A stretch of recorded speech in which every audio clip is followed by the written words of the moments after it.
নমস্কার, ভদ্রসর study class চ্যানেলে তোমাদের স্বাগত। তোমাদের জন্য দারুণ সুখবর। পিডব্লিউডি দপ্তরে নিয়োগের জন্য বিজ্ঞপ্তি জারি হয়েছে, যেখানে ক্লার্ক এবং সুপারভাইজার পোস্টে নিয়োগ করা হচ্ছে। শূন্যপদ ৪,৫০০ শূন্যপদে নিয়োগ করা হচ্ছে, সম্পূর্ণ পার্মানেন্টভাবে নিয়োগ করা হচ্ছে, কোনো কন্ট্রাকচুয়াল চাকরি নয়, সম্পূর্ণ স্থায়ী চাকরি। যেখানে যোগ্যতা হলো 12 পাস। তোমরা যদি 12 পাস করে থাকো তাহলে প্রত্যেকে আবেদন করতে পারবে। বেতন হচ্ছে খুবই ভালো একটি বেতন আছে, যেখানে 25,৫০০ টাকা থেকে 81,১০০ টাকার মধ্যে বেতন থাকছে। ছেলে মেয়ে উভয় প্রার্থীরাই আবেদন করতে পারো। কিভাবে তোমাদের আবেদন করতে হবে, কি কি ক্রাইটেরিয়া, সম্পূর্ণ ডিটেলস ইনফরমেশন এই ভিডিওতে থাকছে। তোমরা অবশ্যই কমেন্টে জানাবে যে কোন জেলা থেকে এই ভিডিওটা দেখছো।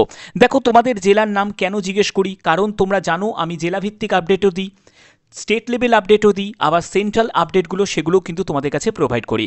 আর এরকমই যদি গুরুত্বপূর্ণ আপডেট পেতে চাও তাহলে অবশ্যই বলবো তোমার জেলার নামটা অবশ্যই কমেন্টে জানাবে, ভিডিওটাতে একটি লাইক করবে, চ্যানেলটাকে সাবস্ক্রাইব করে বেল আইকনটাকে অল করে রাখবে, যাতে তোমাদের কাছে প্রপার নোটিফিকেশানগুলো পৌঁছে যায়। তো দেখো, এখানে আমি পিডিএফটা ওপেন করে নিয়েছি, তোমরা দেখতেই পাচ্ছ সিপিডব্লিউডি রিক্রুটমেন্ট 2025, একদম লেটেস্ট আপডেট তোমাদের কাছে পৌঁছে দিচ্ছি। যেখানে দেখো সেন্ট্রাল পাবলিক ওয়ার্ক ডিপার্টমেন্টের তরফ থেকে আবেদন করতে হবে সম্পূর্ণ অনলাইনে। কিভাবে আবেদন করবে, কি কি ক্রাইটেরিয়া, সব ডিটেলস থাকছে এই ভিডিওতে। যেখানে তোমরা দেখো তোমাদের ক্লার্ক এবং সুপারভাইজার পোস্টে তোমাদের নিয়োগ করা হচ্ছে। আবেদন করার জন্য cpwd.government.in এর অফিসিয়াল সাইটে তোমাদের ভিজিট করেই তোমাদের আবেদন করতে হবে। কি কি থাকছে দেখো, এখানে সম্পূর্ণ ডিটেলস তোমাদের দেওয়া আছে। দেখো, তোমাদের অ্যাকাউন্টস অ্যান্ড সুপারভাইজার যে পোস্ট আছে সেই পোস্টের জন্য 1400টি মতো তোমাদের শূন্যপদ আছে। যোগ্যতা হলো গ্র্যাজুয়েশন, অর্থাৎ যে কোনো শাখায় তুমি যদি গ্র্যাজুয়েট হয়ে থাকো, আর্টস হোক, সায়েন্স হোক বা কমার্স হোক, যে কোনো শাখায় গ্র্যাজুয়েট হলেই তুমি অ্যাপ্লাই করতে পারবে। এবং বয়স হচ্ছে ভালোই, কিন্তু বয়সটা রাখা হয়েছে যেমন 18 থেকে 45 বছরের মধ্যে তোমার এজ লিমিট রাখা হয়েছে। ক্লার্ক পোস্টের জন্য 3,100টি মতো শূন্যপদ, ক্লার্ক পোস্টের জন্য বেশি শূন্যপদ রাখা হয়েছে, যেখানে যোগ্যতা হলো উচ্চ মাধ্যমিক পাস। এখানেও কিন্তু সেম, মানে আর্টস থেকে হোক, সায়েন্স থেকে হোক বা কমার্স থেকে হোক, যে কোনো শাখায় উচ্চ মাধ্যমিক পাস হলেই তোমরা এলিজিবল। 18 থেকে 45 বছরের মধ্যেই কিন্তু তোমার বয়স হতে হবে। বোঝা গেল? আচ্ছা, এর পরবর্তী দেখো, আমি সব ডিটেলস বলবো, কি তোমাদের যোগ্যতার সাথে সাথে তোমাদের কিভাবে সিলেকশন করা হবে সব ডিটেলস থাকছে। এখানে দেখো, তোমাদের ক্লার্ক পোস্টের জন্য উচ্চ মাধ্যমিক পাস যোগ্যতা। এখানে তোমাদের অনেকের একটা প্রশ্ন জাগবে যে স্যার কত পার্সেন্টেজ নাম্বার লাগবে। দেখো, এখানে কোনো পার্সেন্টেজ অফ নাম্বার নয়, এখানে তোমাদের জাস্ট পাস মার্ক যদি তোমার থাকে তাহলে তোমরা প্রত্যেকে এলিজিবল। কোনো পার্সেন্টেজ অফ মার্কসের ভিত্তিতে নিয়োগ করা হচ্ছে না। এখানে নিয়োগের জন্য যে প্রসেস সেটা হলো একটি রিটিন এক্সাম হবে এবং এর ভিত্তিতেই তোমাদের ফাইনাল মেরিট প্রিপেয়ার্ড হবে। বোঝা গেল? এবং দেখো, অ্যাকাউন্টস অ্যান্ড সুপারভাইজারের ক্ষেত্রে তোমাদের গ্র্যাজুয়েশন যোগ্যতা, এখানেও সেম, তোমাদের পাস মার্ক হলেই তোমরা এখানে এলিজিবল আছো। 18 থেকে 45 বছরের মধ্যে তোমাদের বয়স হতে হবে। এবং দেখো, তুমি যদি এসসি এসটি ওবিসি ক্যাটাগরি থেকে বিলং করো তাহলে গভর্নমেন্ট রুলস অনুযায়ী তোমরা এখানে রিল্যাক্সেশন পাবে।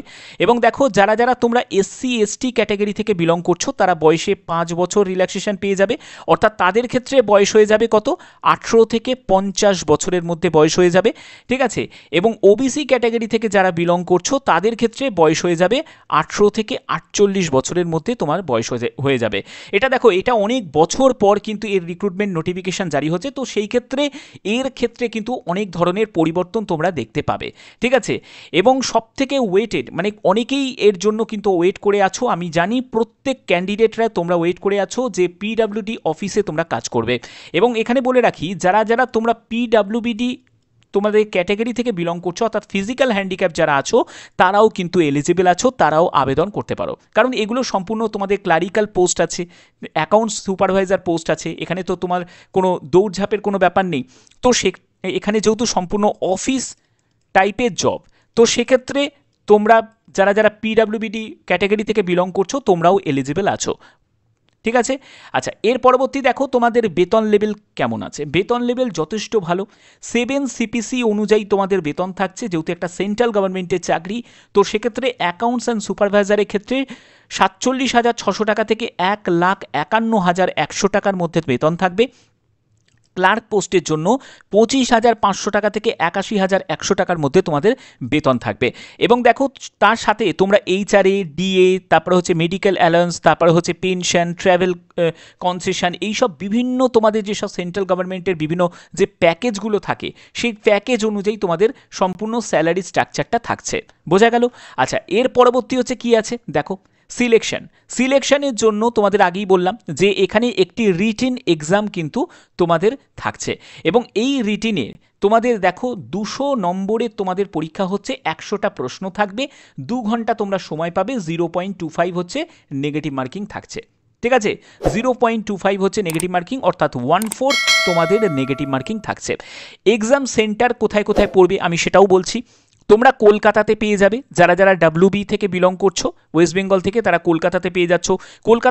কলকাতা সহ আরও বিভিন্ন জায়গায় তোমাদের সেন্টার থাকবে। ঠিক আছে, আর যারা যারা তোমরা ত্রিপুরা থেকে স্পেশালি ভিডিওটা দেখছো, তোমরা আগরতলাতে পেয়ে যাবে। আমি এই ব্যাপারগুলো সব কিন্তু ক্লিয়ার করে দিচ্ছি, আগরতলাতে তোমরা পেয়ে যাবে। যারা আসাম থেকে এই ভিডিওটা দেখছো, তোমাদের বলে রাখি, তোমাদের গুয়াহাটি সহ তোমাদের বিভিন্ন জায়গায় কিন্তু তোমাদের সেন্টার তোমরা পেয়ে যাবে। গুয়াহাটি সহ আরও বিভিন্ন জায়গায় তোমরা এক্সাম সেন্টার পেয়ে যাবে। এই এক্সাম সেন্টার রিলেটেড তোমাদের মানে কোনো কনফিউশন থাকতে হবে না, কারণ তোমরা তোমাদের স্টেটের মধ্যেই এক্সাম সেন্টার পেয়ে যাবে। ক্লিয়ার? তো এর পরবর্তী হচ্ছে কী কী সাবজেক্ট থাকছে দেখো, জেনারেল অ্যাওয়ারনেস, কোয়ান্টিটিভ অ্যাপটিটিউড, রিজনিংয়ের ওপর এবং ইংলিশ ল্যাঙ্গুয়েজের ওপর তোমাদের প্রশ্ন থাকবে। টোটাল তোমাদের 100 কোশ্চেন থাকছে, 200 মার্কসের তোমাদের পরীক্ষা হচ্ছে, অর্থাৎ প্রতিটি প্রশ্নের মান হচ্ছে 2 করে থাকছে। ঠিক আছে, 2 করে থাকছে প্রতিটি প্রশ্নের মান, একদম MCQ টাইপেরই কিন্তু তোমাদের প্রশ্ন হবে। ঠিক আছে, এবং কোন জায়গায় কত নম্বর থাকবে তো সেই ব্যাপারটা তোমাদের বলে দিই। এখানে 25 কোশ্চেন থাকবে, এটাতেও 25 কোশ্চেন, এটাতেও 25 কোশ্চেন, এবং এটাতেও তোমাদের 25 কোশ্চেন থাকবে। একটু যদি ভালো করে প্রিপারেশন নিতে পারো তাহলে কিন্তু এটা ক্র্যাক করা কোনো অসম্ভব কিছু নয়। আর যারা এই রিলেটেড যারা তোমরা চাও যে একটা প্রস্তুতি, একটা প্রিপারেশন চাও, তারা কিন্তু অবশ্যই তোমরা কমেন্টে জানাবে, তাহলে আমি প্রিপারেশন রিলেটেড ভিডিও তোমাদের দেবো। অবশ্যই তোমাদের কাছে প্রোভাইড করব, প্রিপারেশন রিলেটেড ভিডিও আমি প্রোভাইড করব যে কিভাবে তোমাদের প্রস্তুতি নিতে হবে। যদি তোমরা চাও তাহলে অবশ্যই তোমরা প্রত্যেকে কমেন্টে জানাবে যে স্যার এর জন্য আমরা প্রিপারেশন নিতে চাই। ওকে, সেই বুঝে তোমাদের আমি কিছু সাজেস্ট করব, কিছু বই সাজেস্ট করব, কিছু তোমাদের MCQ টাইপের প্রিভিয়াস যে প্রশ্ন সেগুলোও তোমাদের কাছে দেবো, যেগুলোতে তোমাদের উপকার হয়, তোমরা মানে সহজে এটাতে ক্র্যাক করতে পারো। ঠিক আছে, এর পরবর্তী চলে যাচ্ছি হাউ টু অ্যাপ্লাই, কিভাবে আবেদন করবে। আবেদন করার জন্য তোমাদের অফিসিয়াল সাইটে ভিজিট করতে হবে, সেখানে রিক্রুটমেন্ট সেকশানে, এবং তোমাদের সেখান থেকেই তোমাদের নোটিফিকেশানে তোমরা রেজিস্ট্রেশন করতে হবে। রেজিস্ট্রেশন করার জন্য একটি valid mail ID, mobile number তোমাকে এন্টার করতে হবে, অবশ্যই সেটা যেন অ্যাক্টিভ হয়। অনেকে আছে ভুল ভাল একটা নাম্বার বসিয়ে দিচ্ছে, মেল আইডি দিয়ে দিচ্ছে, সেক্ষেত্রে কিন্তু অনেক সমস্যা কিন্তু হবে, কারণ তোমাদের যাবতীয় যা যা কমিউনিকেশন হবে সবই কিন্তু অনলাইন প্রসেসই হবে, কোনো অফলাইনের এখন কোনো সিন কিন্তু নেই। তো যেখানে তোমাদের আবেদন সম্পূর্ণ পত্র তোমাদের ফিল আপ করতে হবে, এবং তোমাদের upload your photograph, signature, necessary যেসব ডকুমেন্টসগুলো সেগুলো তোমাদের আপলোড করতে হবে। এবার কি কি ডকুমেন্টস তোমাদের নিড আছে দেখো, আমি ডকুমেন্টসের ব্যাপারটা তোমাদের ক্লিয়ার করছি। দেখো এটা কিন্তু খুব ইম্পর্টেন্ট একটা পার্ট। তো ডকুমেন্টস যেগুলো তোমাদের লাগছে, যেমন ফটো, সিগনেচার, এটা তো তোমাদের লাগছে, প্লাস হচ্ছে তোমাদের কাস্ট সার্টিফিকেট, অবশ্যই তোমাদের একটা কাস্ট সার্টিফিকেটের সেটা লাগবে। গভর্নমেন্ট আইডি প্রুফ, যেখানে তোমাদের আধার কার্ড, সেটা কিন্তু তোমাদের অবশ্যই প্রয়োজন, কারণ তোমরা জানো এখন আধার কার্ড, ভোটার কার্ড যে কোনো একটি কিন্তু তোমাদের থাকতে হবে। ঠিক আছে, এর পরবর্তী হচ্ছে তোমাদের 10th অ্যাডমিট কার্ড অথবা তোমাদের ডেট অফ বার্থের সার্টিফিকেট, এগুলো কিন্তু সবই তোমাদের ডিভিতেও প্রয়োজন হবে, অর্থাৎ ডকুমেন্ট ভেরিফিকেশনের সময় প্রয়োজন কিন্তু হবে। এগুলো সব অরিজিনালগুলো কিন্তু তোমাদের চেক করা হবে। যদি একটা কোনো কিছু যদি তুমি মিস্টেক করো, ঠিক আছে, তাহলে কিন্তু ডিসকোয়ালিফিকেশন করে দেওয়া হবে। এইখানে কিন্তু এইগুলো সব কিন্তু তোমাদের পরিষ্কারভাবে বলা আছে, অবশ্যই এই জায়গাগুলো তোমাদের খেয়াল রাখতে হবে। এবং আর কি কি লাগছে, এবার হচ্ছে তোমাদের এডুকেশনাল সার্টিফিকেট, অর্থাৎ যদি তুমি 12 পাস যোগ্যতা দিয়ে অ্যাপ্লাই করো তাহলে 12-এর তোমাদের সার্টিফিকেট লাগছে, সার্টিফিকেট লাগছে। ওকে, মার্কশিট লাগছে। তারপরে হচ্ছে তোমার যাবতীয় সার্টিফিকেট, মার্কশিট এগুলো দিলে, গ্র্যাজুয়েশন যোগ্যতার পোস্টে যদি আবেদন করো, গ্র্যাজুয়েশনের সার্টিফিকেট, মার্কশিট সবই কিন্তু তোমাদের প্রয়োজন হচ্ছে। একেবারে 10th থেকে শুরু করে 12th, গ্র্যাজুয়েশন যা যোগ্যতাতে তুমি অ্যাপ্লাই করবে সেই যোগ্যতার তোমাদের যাবতীয় ডিটেলসটা তোমাদের লাগবে। বোঝা গেল? হ্যাঁ, এবার হচ্ছে তোমাদের যারা যারা পিডাব্লিউবিডি ক্যাটাগরি থেকে, তো তোমাদের পিডাব্লিউবিডি ক্যাটাগরি সেই সার্টিফিকেট সেগুলো কিন্তু তোমাদের প্রয়োজন হচ্ছে। এখানে দেখো ইম্পর্টেন্ট ডেটস, নোটিফিকেশান রিলিজ হবে এই মাসেই, তোমাদের নোটিফিকেশান এক্সপেক্টেড রিলিজ হয়ে যাবে। খুব যদি বেশি দেরি করে তাহলে হয়তো তোমাদের সেপ্টেম্বরের দিকে যেতে পারে, এবং আবেদনও তোমাদের খুব তাড়াতাড়ি কিন্তু শুরু হয়ে যাবে এবং প্রত্যেকে আবেদন করতে পারবে। এটা কিন্তু অনেকের জন্য একটা বড় সুযোগ, কারণ যেহেতু একটা পার্মানেন্ট পোস্টে নিয়োগ করা হচ্ছে, ছেলে মেয়ে উভয় প্রার্থীরাই আবেদন করতে পারছে।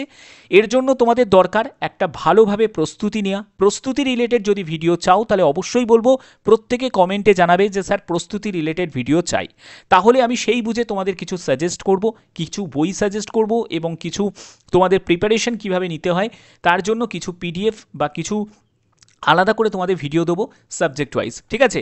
তো আশা করছি তোমাদের এই ভিডিওর মাধ্যমে প্রত্যেকটি তথ্য খুঁটিনাটি তোমাদের কাছে তুলে ধরলাম। আর এরকমই যদি গুরুত্বপূর্ণ আপডেট যদি প্রতিদিন পেতে চাও তাহলে অবশ্যই বলবো চ্যানেলটাকে এখনই সাবস্ক্রাইব করে রাখো, বেল আইকনটাকে অল করে রাখো, কারণ তোমাদের জন্য সবসময় আমি জেনুইন আপডেটগুলো প্রোভাইড করে থাকি।